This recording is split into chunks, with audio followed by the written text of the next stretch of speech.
Good morning everyone, and welcome to this in the field bird photography vlog. And today is just a walkabout basically. I've just got my walkabout lens, which is a 400mm focal length. Just got it on this strap. And yeah, we're just going to see what we can get basically. And I'm going to show you as much as I can of what I'm actually seeing and doing, and give you some photo tips as well. Today I'm visiting Barlow Common Nature Reserve, which is managed by the Yorkshire Wildlife Trust and is close to Selby. It is way darker than I expected it to be. So the forecast was kind of cloudy bright with some sun. And as you can see, they got the cloudy bit right, but there's no sun and it's really low light levels, like insanely low. There looks like a really interesting track going through the middle of all these plants.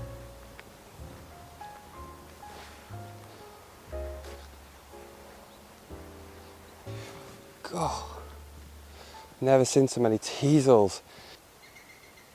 Just seen a green woodpecker. It's just landed in the tree at the back.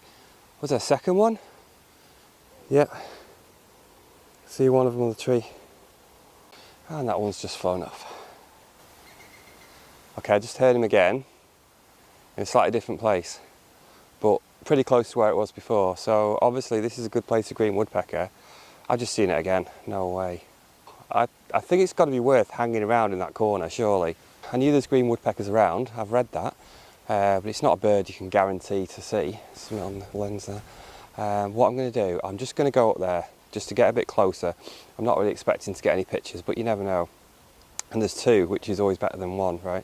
I'm just going to put myself a little bit closer and see.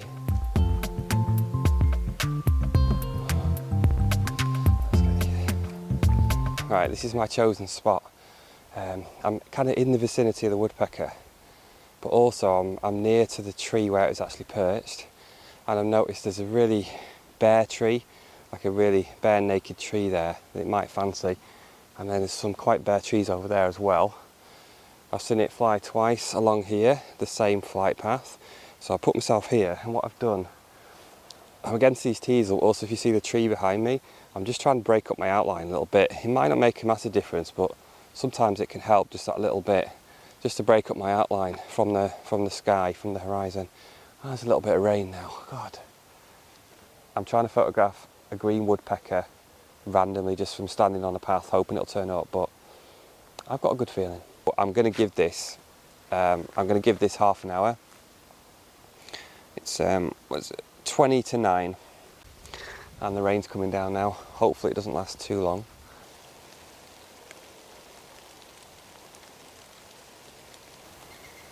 God, I just heard it again.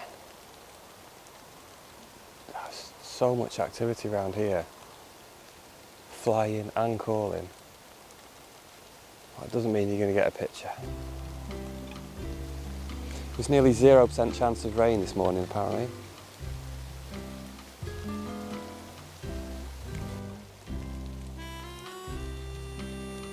"20 minutes.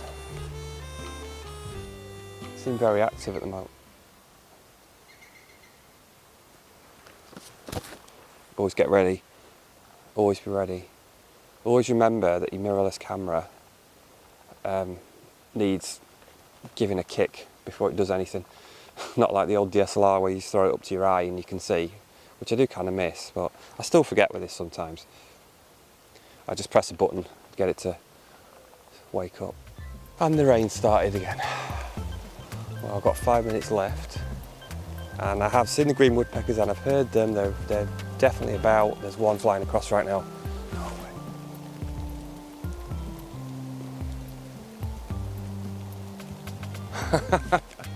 Wow.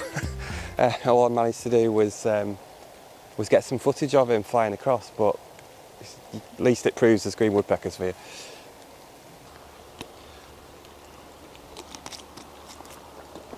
This is a beautiful habitat. I'm actually really impressed. I didn't expect it to be this pretty, but in terms of wildlife, I have seen very, very little. It's just so quiet here at the moment. Just a few birds here and there, mostly in flight. Now, something I really wanted to mention today, which again is kind of related to hand holding, it's to do with if you're using a strap like this that goes across your body. Now, this screws into the lens and it just kind of hangs by my hip. Now, it's great because you can carry it around. It distributes the weight quite nicely. You can swing the camera up and you can start shooting. You know, you can react pretty quickly. Now, what happened one time, I used to have it on this side, my right hand side, and one time I was walking along and the camera fell off. So the camera literally fell off from the lens, which isn't good. And I was thinking, how on earth does that happen? Now, I've got an adapter, and obviously you just press this little bit to take the camera off the lens, and all I can think is it's literally rubbed against my hip in some way, it's disconnected and it's fallen off. That is all I can think. So ever since that happened, I've actually swapped it to the left hand side. So I don't know if this has happened to anybody else. Let me know if it has happened to you in the comments, please. So if I have it on this side, then potentially it can rub against that connection and maybe it'll fall off again. If I have it on this side as I do now, then it's not rubbing, it can't rub against anything. It's literally just the body of the lens. So I think it's safer.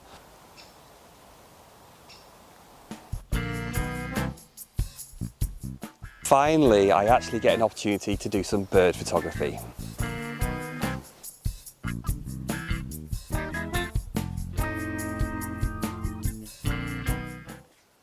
I thought I saw a bullfinch, I got really excited, but it wasn't, and it was just a great tip.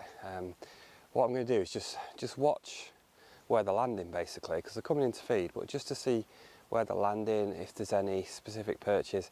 It's really dense, like it's not clear in any way, shape or form, so to get a decent shot of any bird I think it'd be difficult, but we'll see.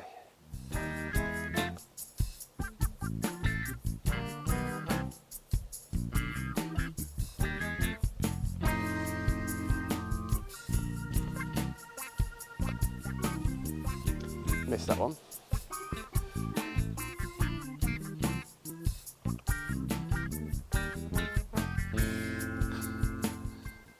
There's some nice little blue tits, like look like this year's juvenile young blue tits, which are nice. And just another little tip, in this situation where the birds seem maybe a little bit jumpier, you don't want to move too much. So I've got this camera lens on the strap, so I could just have it by my side, which is great. But if you do that, and if you wait like that and then throw the camera up when there's an opportunity, that might disturb the birds too much. So what I'm trying to do is keep the camera raised, sort of keep it up close to my eye the whole time, and then I don't have to move it quite as much, but it is starting to make my back a bit uncomfortable. If you're in a situation like this and you know the birds are there and you're going to be there for some time, then ideally you want to have a tripod or perhaps a monopod. There's a lot of birds coming in now, actually, great tits, blue tits, coal tits. I just saw, I think it was a chaffinch. So really I'm just watching and then just waiting for a bird to land in an area that just looks slightly clearer, if anything, and I'm just trying to get the camera on there, focus and fire, but it's very, very difficult. So to say that this is challenging, I think would be a bit of an understatement.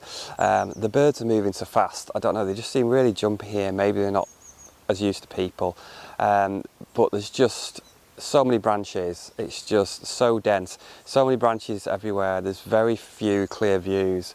The birds don't really seem to be favouring any branches in particular, apart from like the big log across the bird table, which I don't want them on, and it's really tough. So what I did straight away was put it onto spot focus. I thought, oh, maybe single focus, but no, actually spot focus, just because there's so many branches and leaves, and it just helps to focus on the bird in that situation. And light levels here are still pretty low. You know, I'm getting, God, wow, I've got 500th f5.6. I've got a little bit of overexposure and it's giving me 6,400 ISO, so the light levels are still really low. It's not really got much brighter all morning. I've missed so many shots, it's just ridiculous. I've missed just tons because it's so tough. I think I literally may have got one, maybe two shots that are sharp and reasonably clear.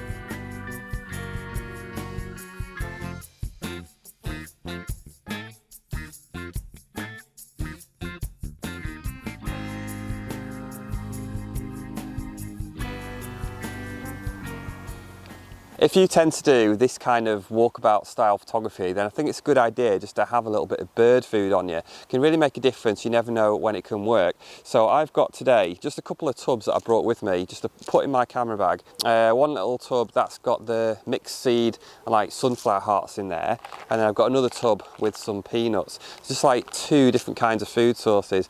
You might come across just like a feeding station, or maybe a couple of birds that just seem a little bit more tame, and just throwing a bit of food out might make all the difference, just might get them a lot closer to the camera. So it's really worth doing. Just get a little bit of food. I tend to put it in a bag as well, so it doesn't then leak if the tubs leak in my bag. So today was really hardly any good opportunities. I think the only photography I actually did was at that feeding station with the small birds, and that was just really tricky because of the situation, and it was so hard to get any clear shots. So that's the reality of just going out there with your camera handheld at a nature reserve, and certainly places you don't know, because this is the first time I've ever been here to date as well. But it was really interesting to see the green woodpeckers and to hear them. If you enjoy this style of video, then I'll put another one up on the screen which is very similar, but I think I get some better images overall. Thanks for watching. I'll see you next time. I just heard the green woodpecker. Come on, make a noise for my viewers. There's nearly 0% chance of rain this morning apparently.